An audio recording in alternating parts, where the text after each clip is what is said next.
Welcome to LOA Today. Walt Thiessen and life coach Joel Elston here. Today is Thursday, May 31st, 2018, 8 a.m. Eastern Time, your first daily dose of happy for the day. And we're glad to have Joel back here, as I always am every week, because Joel's the one I've been doing the podcast with the longest. And we did have that little bit of a hiatus there in 2017 when he had to go off to do some other things. But Joel was one of my first interviews. He was the 12th episode that I did way back in 2012, and then he came on a couple of years later to do the co-hosting with me. And I was really sad in April 2017 when he had to go off and do other things, so I was so glad when he came back. And every week, I just love talking with you, Joel. I think it's just great. So thank you for doing the podcast, and welcome back. Nice to talk to you again. It's great to talk with you, Walt. It's been a really good week, and I've really, and I say this every week, so I don't want it to lose its value, but I truly look forward to this hour every day.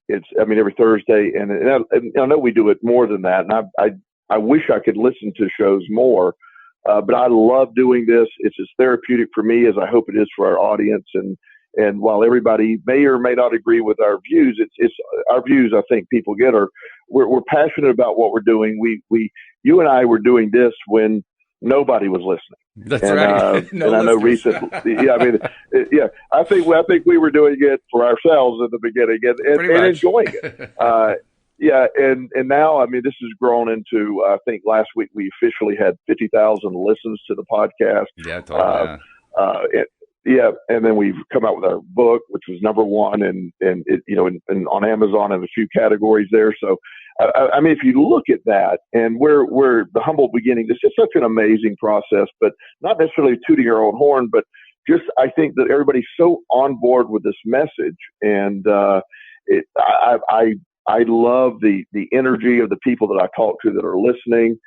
Some of the feedback that I've gotten on the book has been great, and the concept of tying this all together is really important. So I think what we do is it started, basically as a therapy session for you and I, using the law of attraction that turned into an amazing progression. But that's how life works, and that's how things sort of manifest when you're doing the right thing. I think so. I think that's definitely the way it works. And by the way, mentioning the book, we typically average, and it varies throughout the week and even week to week, but we typically average somewhere around 150 to 300 show downloads per day. And usually, the average is like what you'd expect, like 200, 225, something like that. But it bounces around. That's the way those kind of thing work. We have had periods where it got up to like 400 or 500, but usually it just falls back down into that range. Over the last couple days, we're seeing an average of well over 500 downloads. So I think we're starting to see some of the impact of the book. People reading the book are checking out the podcast, which is exactly what I was hoping was going to happen. Will that trend continue? I hope so. Yeah. It could actually continue in a big, big way. In fact, I wanted to also get the word in right now while I remember it. If you haven't subscribed to the podcast and you're new to us, right on the homepage at loatoday.net are all the instructions for doing that. And the people who subscribe love it. And the way we know they love it is they download an average of 30 to 45 episodes per month. And the feedback we've gotten from people telling us directly what they do, they listen to us as they're driving to work, or they're driving home, or they're doing housework, or they're driving on the tractor in the field, or whatever it is they're doing in their lives. They're putting us on in the background like people used to do with the radio back in the day. And they're liking the fact that our show is so positively oriented and has such, really very high vibration stuff. Plus, we're talking about the law of attraction. So, it really does pay off. People are enjoying it. So take the time and subscribe. All the instructions are right there. And we're glad to welcome you to the program. Well, and this audience is, it's such an audience willing to learn and want to know more. It's so exciting when you have that. To me, that's what sort of drives me in a lot of ways is when people are able to really feel what we're presenting in a great way. So again, I don't want to stay on this too long, but it's an amazing journey that it's great to have a front row seat to. It is. It's fun. It's exciting. I never really anticipated that this was going to turn into anything. And now that it's turning into something, it exceeds my expectations every single day. So that just makes it even more fun. Which kind of ties into the topic, really, because the topic came actually off of your timeline, as it so often does on Facebook. You found something that you posted. I guess you shared it a quote that says, "At some point, you just have to let go of what you thought should happen and live in what is happening," which is actually a very appropriate quote this week because the book, we were able to give away 564 free copies of the book, which was wonderful. And yet, like you and I were talking about before the show, we reached somewhere around 15,000 people on Facebook and who knows how many thousand on LinkedIn and through Twitter and so forth. And we were saying only 500 downloaded a free book? Really? I mean, it seems so counterintuitive, you know? Well, and you know, there in marketing strategies, and I certainly am very grateful for the 564 downloads. It did put us in number one category in several areas, but there, you know, it goes back to I have a friend that owns a fast food chain down in Florida, and I was visiting him one day, and I don't eat his food at the place, but it's we're just stopping in to say hello. And one of his employees came up and said, "I need my employee discount." And this guy's exceptionally wealthy. And I said, "Why do you charge these guys for, you're paying him?" He said, "Why do you charge? Give them a free meal." And he laughed and he said, "Well," he said, "I did that for a long time." He said, "But when you give something away free," he said, "they don't value as much." He says, I charge them like 30% of the cost, but them paying it, they're putting a value to it. So there's almost a counterintuitive. Free is great. Yeah, true. But, you know, you know, when they don't, and I've noticed that in my private practice, when I've done pro bono cases before, they're the ones that don't show up without calling, the ones that are invested in it on some level. So there's all sides of it, but we're not going to do a marketing class today, but it is part of that. You know, when you look forward to something and you see a life that you envisioned, and I know there's been points in my life where, especially when I was having a really difficult time, I never envisioned this being my life. I had an entirely different view of what it was supposed to be. But as I have grown and as I've seen it, I'm so grateful for the life that I have. And when I accepted this is the life I have versus the anticipation or the living in the negative of what I'm lacking because I don't have the life that I thought I should have, it's like, wow, okay, I get it now. This is where I'm at. And that is the law of attraction. So you don't become happy. Happiness is not a destination or a job or a house or a certain amount. That's not happiness. Happiness brings those things to you, but you got to be happy first. You got to understand that this isn't, you know, the concept that I think I'm going to use something I've never used before, a reference to Bad Company, the rock and roll group from years ago. Okay. So let me pull that out of there. They had a song that, you know, basically, and I don't know, this may be the name of it, but the concept is, if you can't be with the one you love the one you're with. Oh, yeah. Actually, that was Crosby, Stills, Nash & Young. But yes. Okay. So, okay. In my mind, they're Bad Company, but that's a good thing. Well, they probably thought so, too. They're friends. They've been together, I'm sure, at some point in the concert. So you know, so loving the one you're with is just it's sort of an interpretation of love the life you have. This is the life you have, and whether you're in prison, whether you're, you know, multi-millionaire, or whether you're just barely able to pay the electric bill this week, when you learn to love the life you have, that is the acceptance of where you're at, and growth comes from there. When you're living in the shadow of what your life should have been, the law of attraction is picking up on that and giving you more of that lack feeling. And that's it's such a big thing. I want to give a special hello to one of our listeners, and she reached out to me, and well, I certainly won't go into the details of what we talked about. Her name's Alexis, and she is using the law of attraction in a way that very few people do.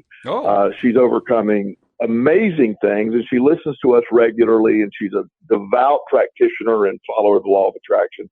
And I just am so impressed with how she's doing that. So without, you know, sort of leaving out there, wow, what did she do? But she's using it in a way that's changing her life, and she's accepting the reality as it is and learning to love within that, be within that, and identify when the emotions are out. And she actually mentioned to me, and this is something you and I had about an 8-second discussion right before we went on the air, is with the success of the book that the coaches wrote, I think our next book should be considered as asking the public for their versions of the law, not a coach's version, but the public's version of the law of attraction and how it affected them. I think that would be a wonderful follow-up book.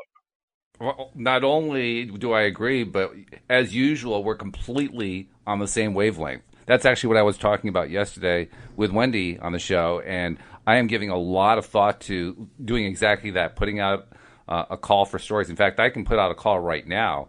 I did put a little note at the end of the book that we published just now, and the note says, if you'd like to commit or to send a story in for the next book, send it to stories@loatoday.net. Just send the email, or just go to our website and click on the contact form. Either way, but by all means, send in either a story or even just a story idea. Because I love the idea of publishing a book of stories that just come from average, everyday people applying it in their lives. Because one of the things that we got with the coaches was we had 39 different perspectives on how to look at the law of attraction, how to apply it, how it worked out in their different scenarios in their lives.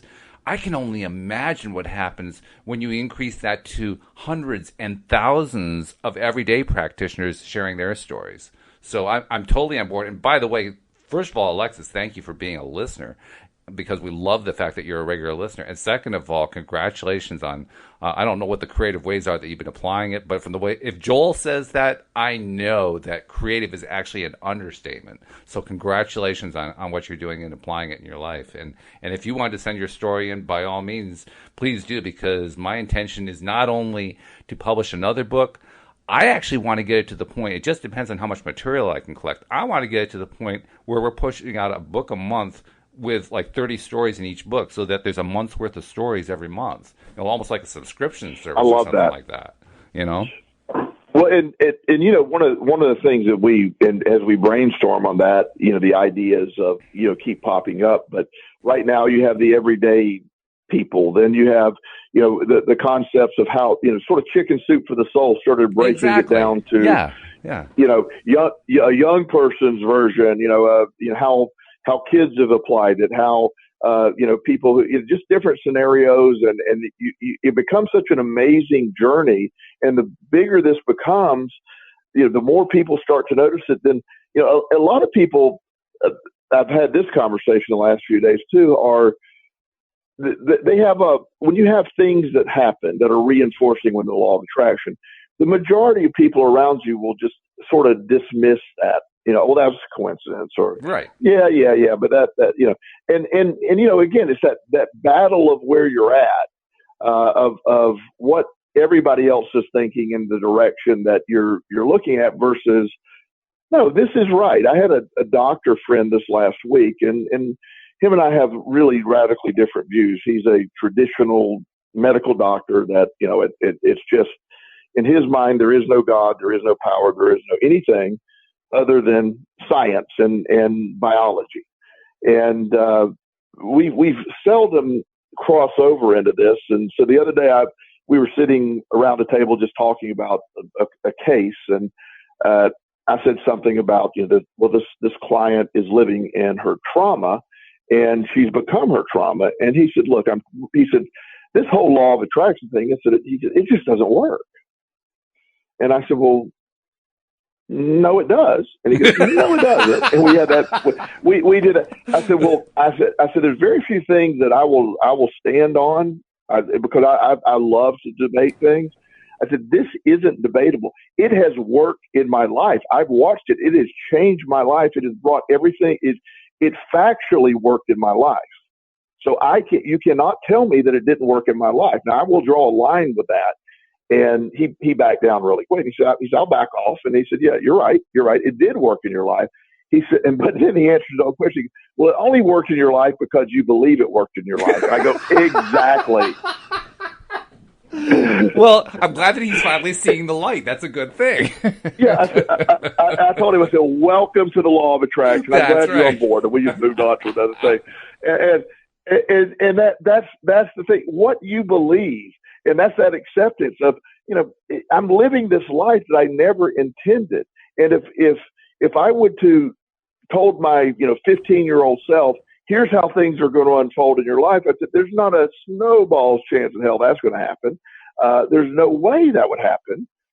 And then yet here it is. And I'm having a life that I love. I'm able to, as my practice has evolved, I started out, and again, I often have an addiction base to what I'm doing, but it's really evolved as addiction is a piece of this, but it isn't the whole point of this. And I use the law of attraction in every area, and I am finding myself becoming more and more as a law of attraction counselor. It's really sort of the direction that it goes. And I have more and more people reaching out to me specifically for law of attraction stuff, which in the beginning, it was just something, a sort of a modality I applied, and nobody ever called and said, hey, I need some law of attraction help. They said, I have this and I would apply it. Now I get calls frequently. I need you to help me with the law of attraction concepts. And Wow. that's huge to me. Yeah, that's big. That's really big. Oh, by the way, I'm sure your friend, the scientist, is not listening to the program. Why would he? If he doesn't really believe in the concept, why would he want to listen? But just on the off chance he is, I want to put out one little point to him. My one little point is this. You're a scientist, and you know as well as we do that in any kind of study that involves human beings, the one thing that scientists always try to eliminate is the placebo effect. And my question to you is this. When are you going to study the placebo effect? That's it. That's all I wanted to say. Yeah, and again, he's one of the ones that so many people. It is a placebo effect. I go exactly, and I believe in the power of the placebo effect. And you and I talked about this last show. So, I anytime you see a study that supports it, quickly gets buried because it doesn't meet the narrative of where everybody wants to be on a scientific point of view. It doesn't, you can't tell somebody something's not working. You see a lot of, I noticed I saw something the other day about, acupuncture. We talked about that last week about acupuncture works when you believe acupuncture works. Right. Well, I know a lot of people that are into, what always seemed odd to me, but this essential oils and the smells and all that stuff. Mm-hmm. Well, I factually know it works for them because they really believe it works for them. Absolutely. Fact. And I don't need to debate with them or try to talk them out of their belief. It's counterintuitive to do that. It's you figure out what works for you and apply it. That's the answer here. And you can use the law of attraction to make anything work, whether it's the tapping method or the acupuncture or a combination of any of this holistic stuff. The holistic stuff is an avenue to allow the placebo effect or allow the brain to make the corrections that it needs. The brain heals. The brain subconscious, your body, it only can respond to what you really believe.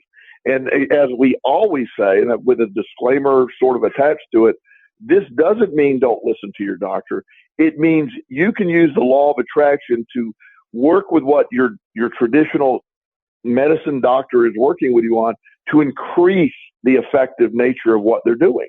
That's the same doctor that I had this discussion with has no problem in a whole different environment talking about the attitude of the patient makes a big difference in whether how they recover. Mm-hmm. It does. It makes a huge difference. It's like, okay, so you can admit that, or you'll discuss that, but you don't see that as a law of attraction. I see that as a direct law of attraction issue. And I don't even care, to be perfectly honest. I mean, if they don't want to say that it's law of attraction, I'm okay with that. Here's the thing I want to ask them. You have this huge mountain of data in all these studies, in all ranges of science that involve some form of human beings being part of the studies, and you continuously dismiss placebo effect. And yet placebo effect is producing a major portion of your data. When are you going to pay attention to the data? You guys in science, you're totally into this whole idea of the objective viewpoint, and yet you objectively ignore data. What kind of objectivity is that? How about objectively looking at that data? It's actually there. It's staring you in the face, and you're ignoring it. Well, I call it the scientific bias. I mean, it is, and not in defense of this mindset. When your entire training is taught one direction, you're given a degree that many consider the highest degree you can obtain.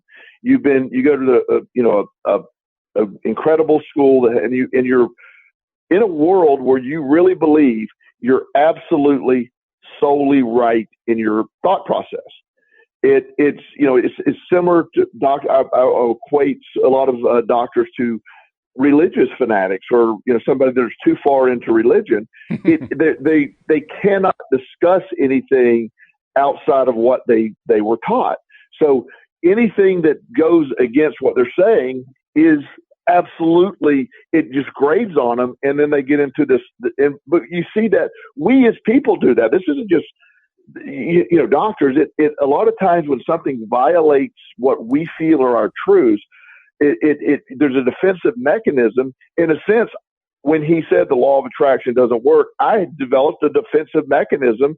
Absolutely, it does, because I represented him, and again, I that's where they're coming from. So I understand the mindset. So it's not my job to sell anybody on this.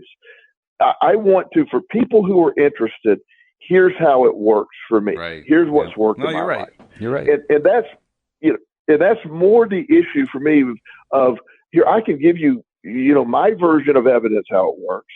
And that's sort of almost that it really melds right into our topic today. Accept things as they are. Accept this concept that, yes, we have this life. This is where, it is the 31st of May, 8:21 Eastern time. And here we are right now at this moment. This is your life.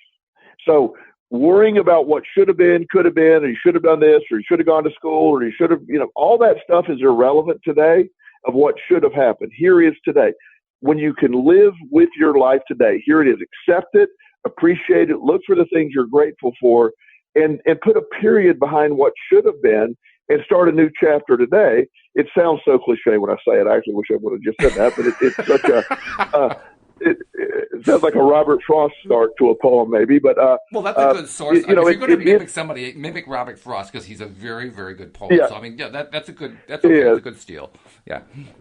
Exactly. But so in reality, that's how it works. Though is there's so much energy. I work with this family that I care about a lot. They're a great family.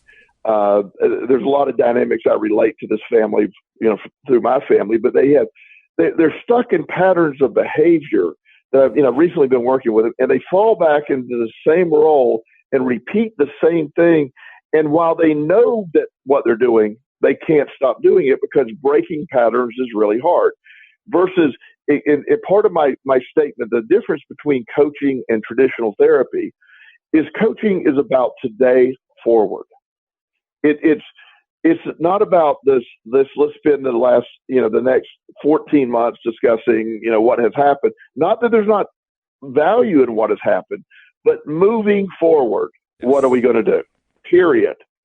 And that is so impressive when we can accept that and move on. That this is my life. This is where I'm at. We have, this is it. This isn't dress rehearsal. I'm not going to wish my way out of it.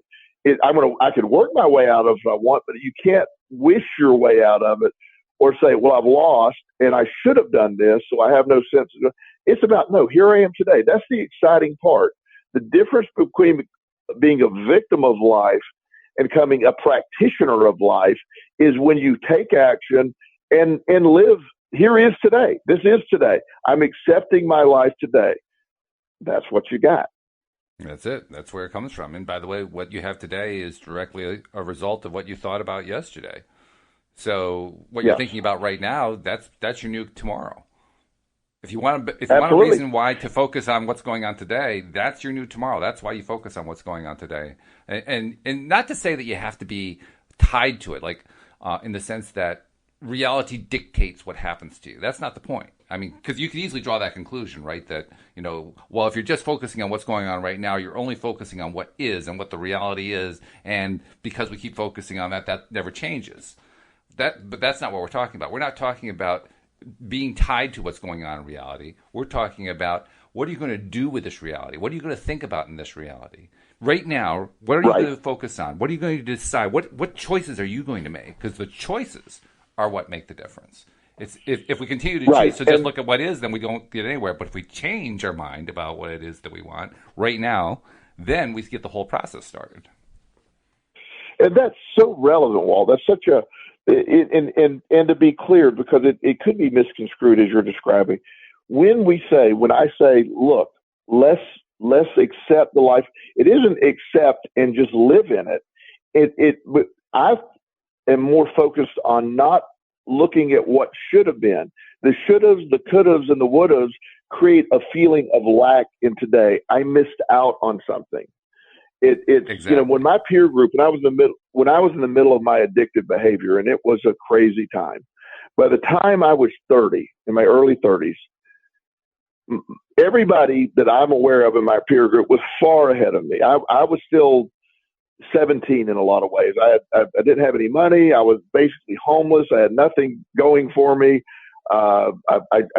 There were people that were married with kids in a house, and they've had 5 years in their career, and I'm literally having $5 in my pocket and gambling everything away and living in that horrible addictive downward spiral. So that was my reality. So a lot of my time was spent lamenting on what should have been. How could I be here? I lost everything. I should have been in my dad's insurance company making, $100,000 a year. I should be doing these other things that make my life, that I should be entitled to. And so the more I lived in viewing what I messed up or lacked, the deficit created by all that was lost. Yeah. And it all it did was bring the feeling of loss and lack. And so the again, law of attraction is like, yeah, let's just keep doing more of that. That's obviously what he's wanting. That's what he's feeling. Versus, one day accepting it. Here I am. My starting point was ground zero. In fact, negative ground zero. I was way under. I started really negative. Oh, yeah. And I don't mean a mindset, but I was upside down financially, and I started from really a deep hole. And then I started just, working and positive and looking better. And the more I focused on the things that were good, things that were going right, then that brought more. That brought more to me. And that's what it was picking up, accepting where I'm at instead of, it's time to move forward. I was unable to move forward because I could not accept what had happened in the past. Once I accepted, here's the reality of where we're at. I'm going to quit whining about it and move forward. That's when the power comes on. That's when you're able to flip that switch and say, let me tap into this law of attraction theory, because it's working. This is something that is so important. We say it weekly in some form or fashion. The law of attraction is working, regardless of whether you believe it or not. Whether it's at work, it's going, it's firing away. When you tune into the law of attraction, understand how to manipulate it to your advantage, that is such an important thing, and that's how you tap into the power of it, by understanding how to work. Not debating, is the law of attraction real? Of course it's real, but it's what you do with it that matters. And the more when you accept that, move on, it makes such a big difference. Oh, yeah. Well, the whole point is to empower ourselves. That's why we even study this stuff. That's why we want to know, what is this law of attraction? How does it work? Because once we know how it works, well, then we know, okay, well, if I can change my thought pattern, I now have the assurance that my change in thought pattern will produce changes in my life.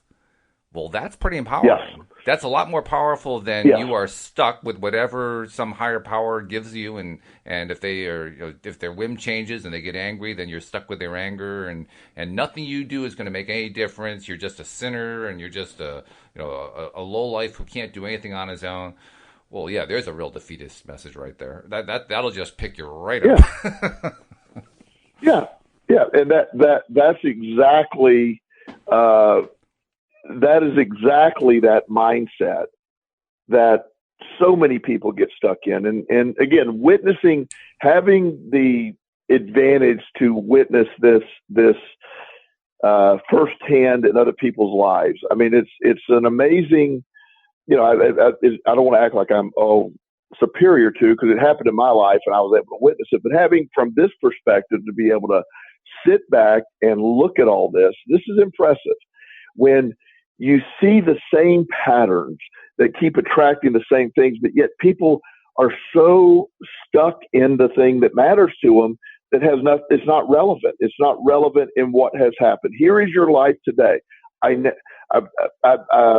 years ago, I was talking to a 59-year-old man who, this is when I first went into private practice. He was very down. He had lost everything and really got screwed out of a business deal. And it cost him everything. And he said, I'm 59 years old. I just lost almost $1 million. That's everything I had. My house is mortgaged to the hilt, and it's over. And I go, well, and again, I said, yes, it is. And, wow.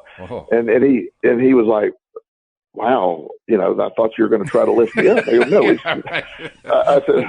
I said, well, it's not over because it's really over. It's over because you have already decided it was over. Because you believe it. And yes. Because you believe it. I said, what we have to do is, on some level, we got to start with accepting. Here is my reality today. This is what's happened. It's not dictated to me. It's just understanding the chain of events led this. And when I say he got screwed out of a bad business, he did. But at the same time, he still made the decision to go all in too. I mean, it wasn't, oh, sure. He's not without, not without some responsibility, because his thought actually is what his behavior and thought is what got him there. Yeah, exactly. So once he was able to stop worrying and whining about what should have been, could have been, or shouldn't have made that decision, and able to start focusing on something, he had this idea that he was a patent attorney and a tax attorney kind of guy. Mm-hmm. And he, one of the things that at the time is it's evolving. One of the big things, he actually started to develop. When you're doing all this research for when you're an attorney, a lot of it is case history, and the internet has helped that so much. Oh, yeah. How you can go online and search things, and it's really made an attorney's life easier. He actually had one of his problems when he was in practice. He realized that the software he was using to manage his practice, it was cumbersome, and he used an entirely different system to access case law. So he actually started working on this free time. He was very computer savvy, and he actually created a program that runs lawyers' practices that deal in this, that is directly connected with everything from the financial stuff to case law. It's all connected. It all is one simple format. It all puts everything together, the billing, and keeps up. And it took off. He just really got really wealthy in a really short period of time by selling that concept. And really, it helped a lot of people. Then he developed for other attorneys, to sort of customize that. So he has this large market share of software, sort of doctors have medical record kind of practice stuff, right. And they develop that for attorneys. And it's compliant with privacy issues and, secure emails. And he got very into it. Then, and I don't remember which company it was, but some big company then comes and buys him. And so by the time he was, 62 or 63, he went from nothing to, he had 5 times the money he had before he lost it all. Wow. What a turnaround. It was, but as he points out, there was no chance of that turnaround until he stopped living in what should have been. He had to start living in what he was. And in that desperate state that he was in, one of the things that I make everyone do at some point is let's look at the current victories. Everybody has current victories. And it's hard to see when life's falling apart, but let's look at what happened. You did lose everything. However, you're fighting this depression that you're in. You've gotten out of bed today. Some days that's all the victory you can look at, but you've gotten out of bed. You're facing the day. Your family's still with you. They're very supportive. We start looking at a list of things. And even though your house is upside down, you are current on your mortgage. You are not behind yet. That may be something down the road. But right now, let's look at where we're at. Let's look at and so when you start looking at the victories, one of the things that I try to always do is help people see their victories in the middle of the desperate point. Very important.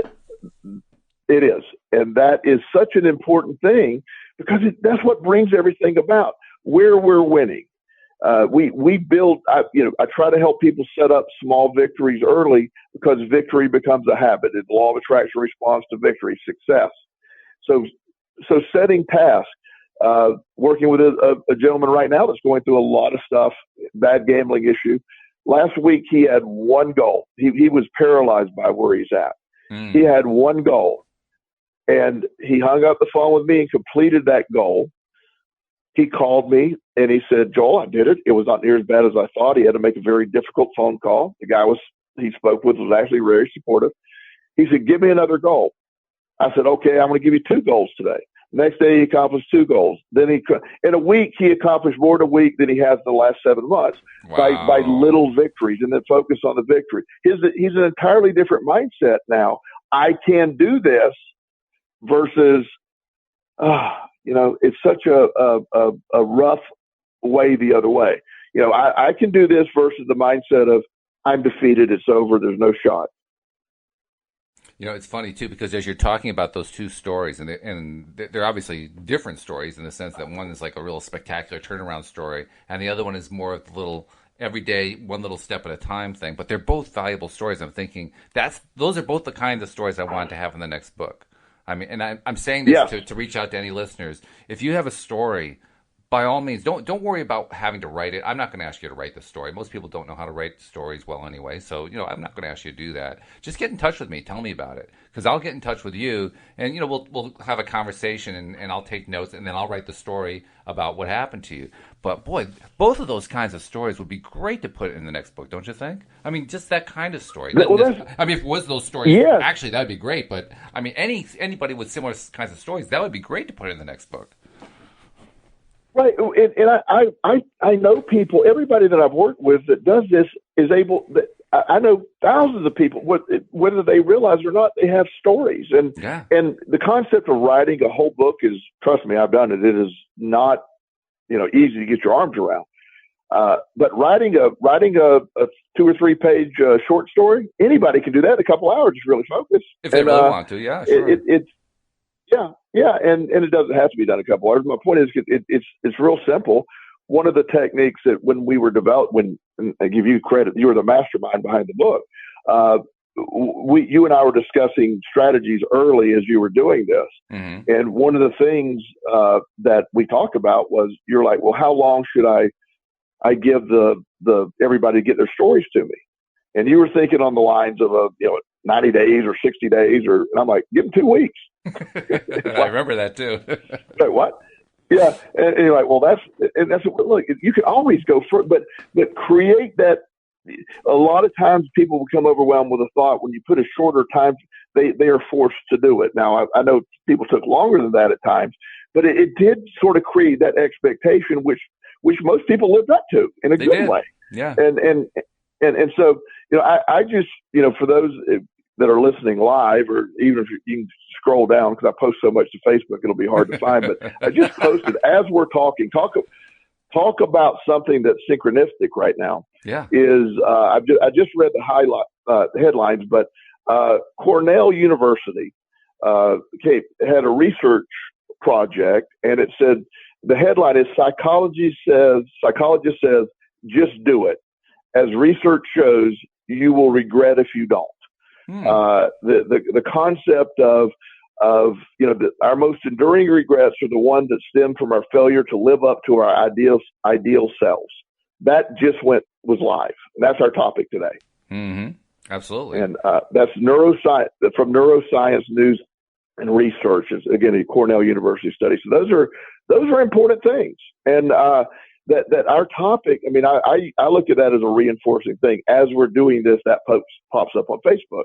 Mm-hmm. That's exactly our topic. The here we are, where every day we're facing, there's limitless opportunities, but we're so often drugged down by what has happened.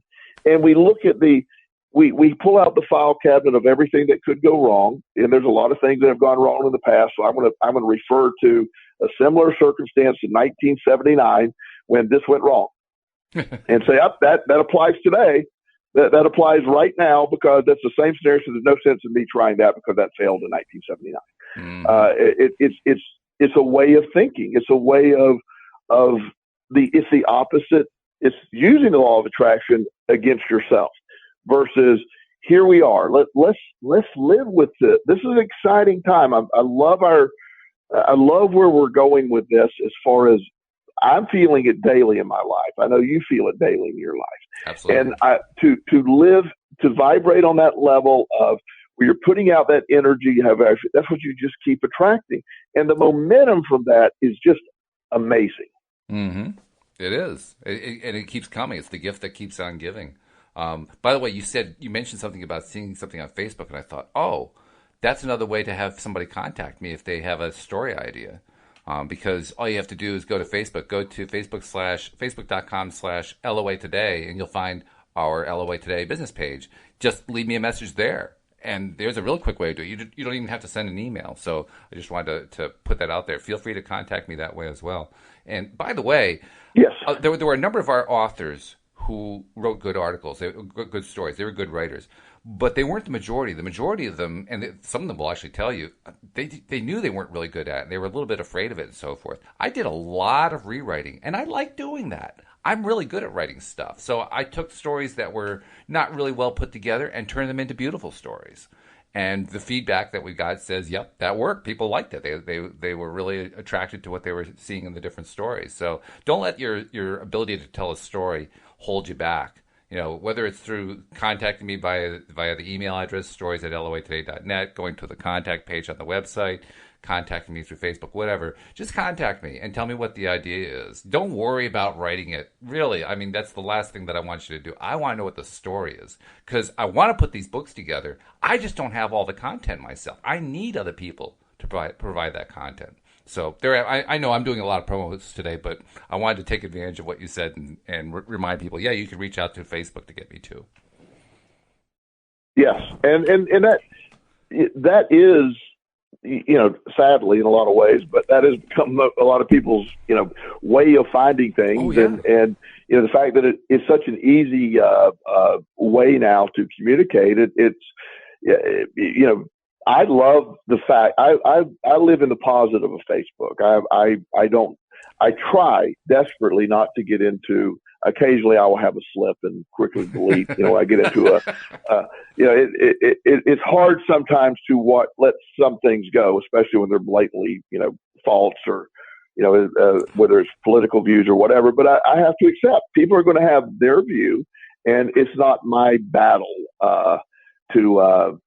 You know, it's not my battle to fight, and I want to be happy. I want to, and that's not a happy place for me. And it doesn't. If somebody believes something that is inaccurate, or at least my perception is inaccurate, you know, that's their business. It's no big deal. I got to be okay with that, and that's part of growth too. Mm-hmm. It's not just letting go of what should have been or could have been. It's also letting go that not everybody's going to agree with you, or not everybody's going to see your mission or journey the way, you know, that you see it, and be okay with that. You know, because so many people, you see it, they just cannot on any level accept that somebody has a different view than them, and that view is they clearly it's wrong, and I got to make sure they understand it's wrong. That's where a lot of these arguments happen. I mean, you can't post anything without there being a counter argument or somebody trying to take it to, you know, if you're a Trump supporter, anything's perceived that comes out from Trump that, oh my goodness, you said something negative, or even if you didn't, if it's neutral, they defend him, or if you're a Trump hater, you know, it goes to the other side. Right. I mean, it just, you know. By the way, you posted something really great about this. I don't remember what it was. It was a few days ago. But you posted how if you end up inadvertently in a conversation with somebody who's kind of starting to fight with you, you'll always end the fight by saying, "You are awesome." And I thought that was a really brilliant post. because that talk about Well, just not buying into the argument at all. Just like, you're awesome. Okay, end of discussion. yeah, well, and it works really well. And it sounds like I'm being flippant when I say that, but it is a way that sort of shuts them down. Oh And yeah, and it's like, okay, I can keep doing this and give my counterpoint, and you're going to give your counterpoint, and neither one of us at the end of the day are going to be any different. None of us. Louise has a really You're great going to be little. you. She has a little great little story. Not a story. It's a scenario that she talks about from when she was a therapist. That if she had a client who was hanging on to stuff that were fight based stuff or conflict or whatever, she would play this game with them. She'd pick up a little throw pillow from the couch in her office there, and she would toss it to the client, and then ask the client to toss it back to her, and she'd catch it, and then she'd toss it to the client, and ask the client to toss it back to her, and then she'd let it fall to the ground. And she'd say, "That's how you let go of an argument. You just don't keep playing the game." Because what we were playing the game was tossing the pillow back and forth. And the only way that game works is if when you toss the pillow to me, I catch it and throw it back. I refuse to do that. And that ended the game. Right. And that I love. In fact, I'm may incorporate that one day. I don't have any pillows in my office, but yeah, well, you'll have to get a throw pillow now. yeah, I'll have a specific throw pillow. But one of the things that I often refer to, and this you just described, for those that you're familiar, the old psychological model called the drama triangle, where it's also referred to as the Cartman drama triangle. But there's three positions in the drama triangle. It's the victim, the persecutor, and the rescuer. And you can play all three roles in this drama triangle, and they happen in families all the time. I mean, you helping families break drama triangles is a really important role for almost any therapist, whether they realize they're doing it or not. But almost all these drama triangles, you'll see the victim that's always the victim, or sometimes they're the persecutor, then they're the rescuer, and they just keep switching these roles, and they keep changing the roles within the system, and it's almost like they just change, playing a game.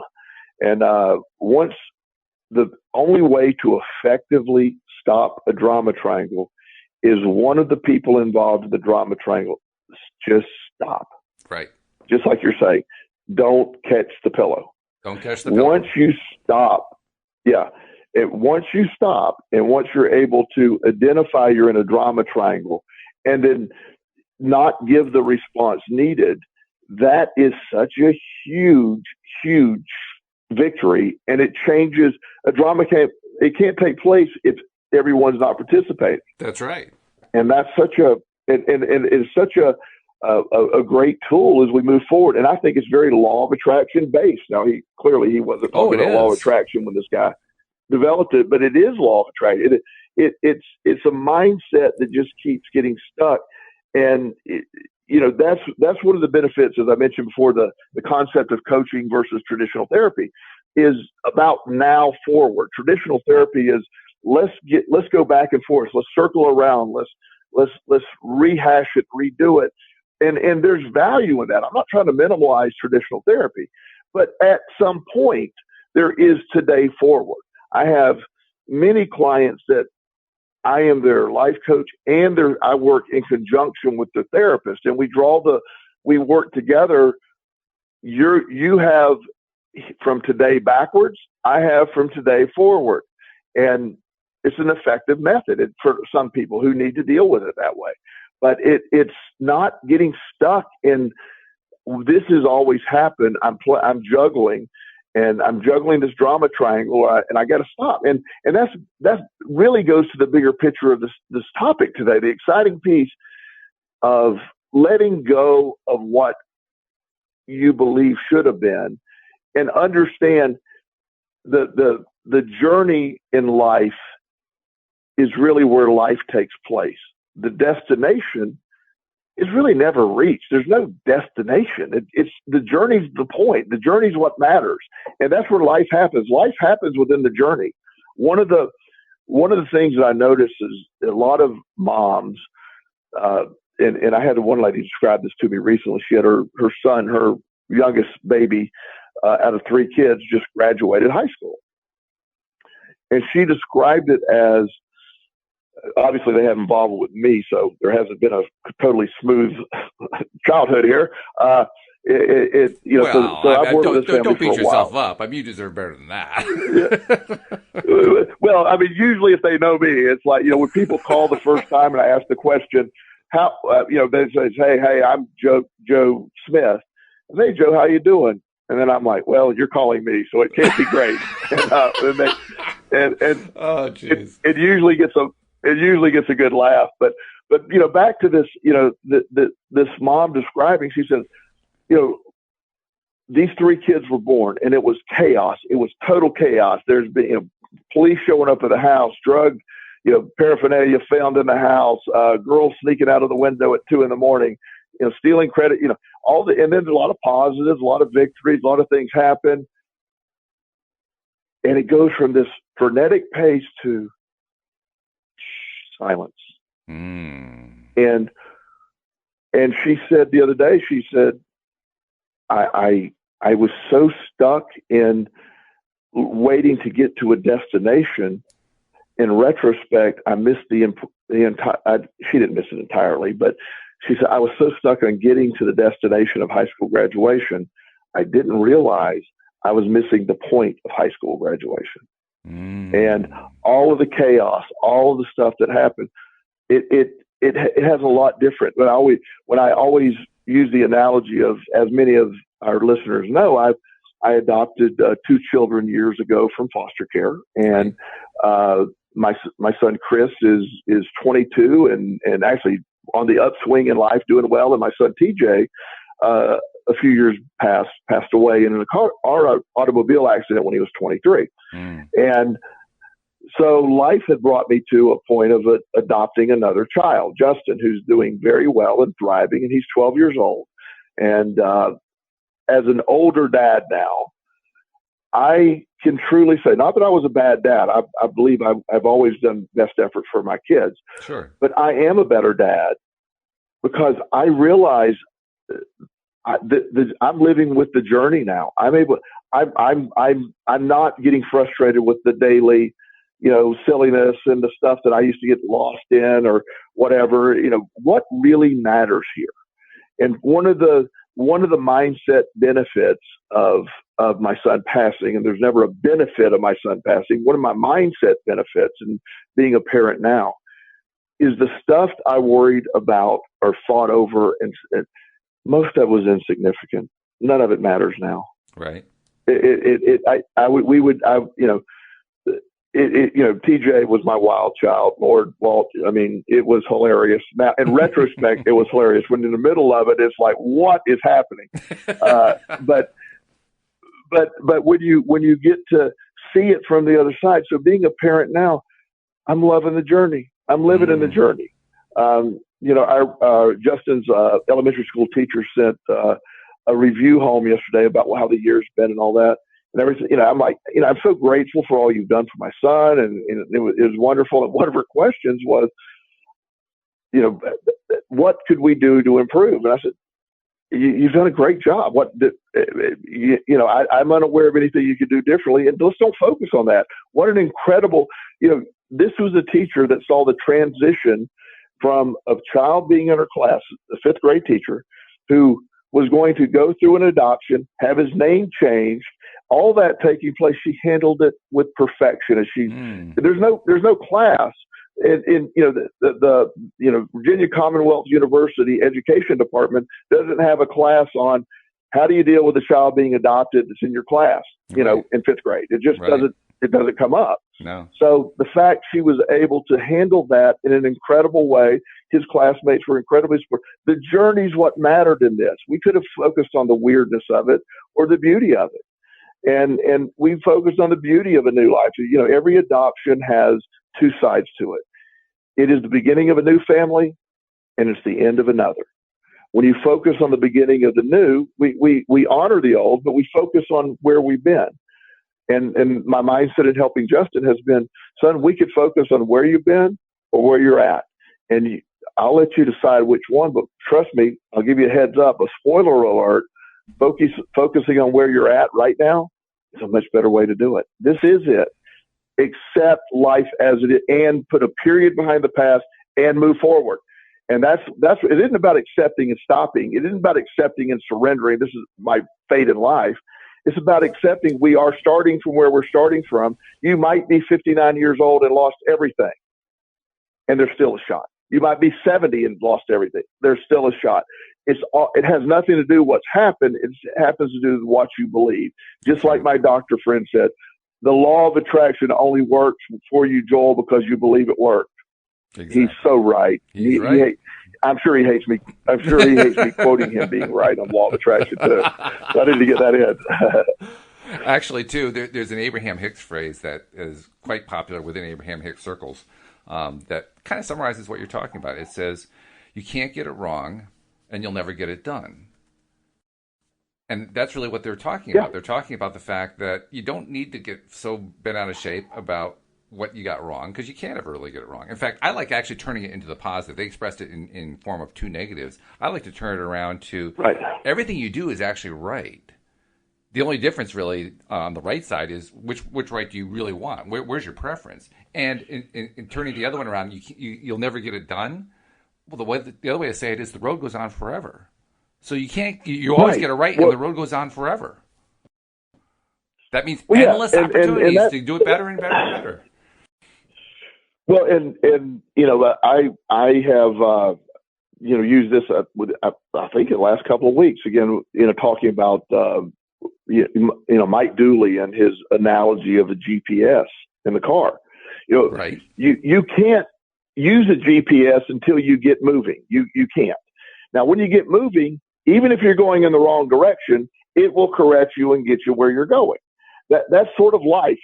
You need to be moving. You need to there isn't a wrong direction with a GPS. There's just a correctable direction. That's all there is. You just need movement. And then as far as, the idea that nothing is over. We are a series of events that happen during the journey. And somewhere along the way, again, society has said there's a golden destination out there, and we're going to get there. I have no intent on any destination. I am just immersed in an incredible journey, and that's what I focus on. I have people that have approached me, financial planners and stuff, said, Joel, we really need to get your retirement stuff set up. I said, no need. I'm not retiring. No desire to. Not going to retire. I will die either in the gym or at my office. That's what I'm counting on. In a very positive manner too, in many years from now. But you only can retire. To me, retiring means you're going to take a break from something you're tired of doing. I don't want to do that. I'm never tired of what I'm doing. The journey for me will go on until I quit breathing here. And then in my belief system, I'll just start that next phase of the journey. Absolutely. Yeah. Because the road really does go on forever. And that to me, you want a comforting thought. There's the most comforting thought of all. If you never actually get it wrong, if you're always getting it right and the road goes on forever, then now all of a sudden, all the limitations are gone. All of those preconceived limitations that we put on ourselves disappear because guess what? None of them matter. None of them matter. What I got wrong years ago gave me the life I have today. An incredible life. I'm so glad it did too. It's such a process to sink in. I know we're running out of time. I just opened that. We could go on forever, Walt. It's amazing that an hour goes by so quickly. Well, fortunately, we do go on forever. We just do it in 1 hour segments, so we'll have to wait another week for another segment. But that's okay. I can wait. I'm sure you can come back too. You'll come back in a week, right? Absolutely. Okay. So and we hope you come back too. We want everybody to come back. Come back every single day because we do this 5 days a week, twice a day, plus once on the weekend. Please join us again next time here on LOA Today. Goodbye, everybody.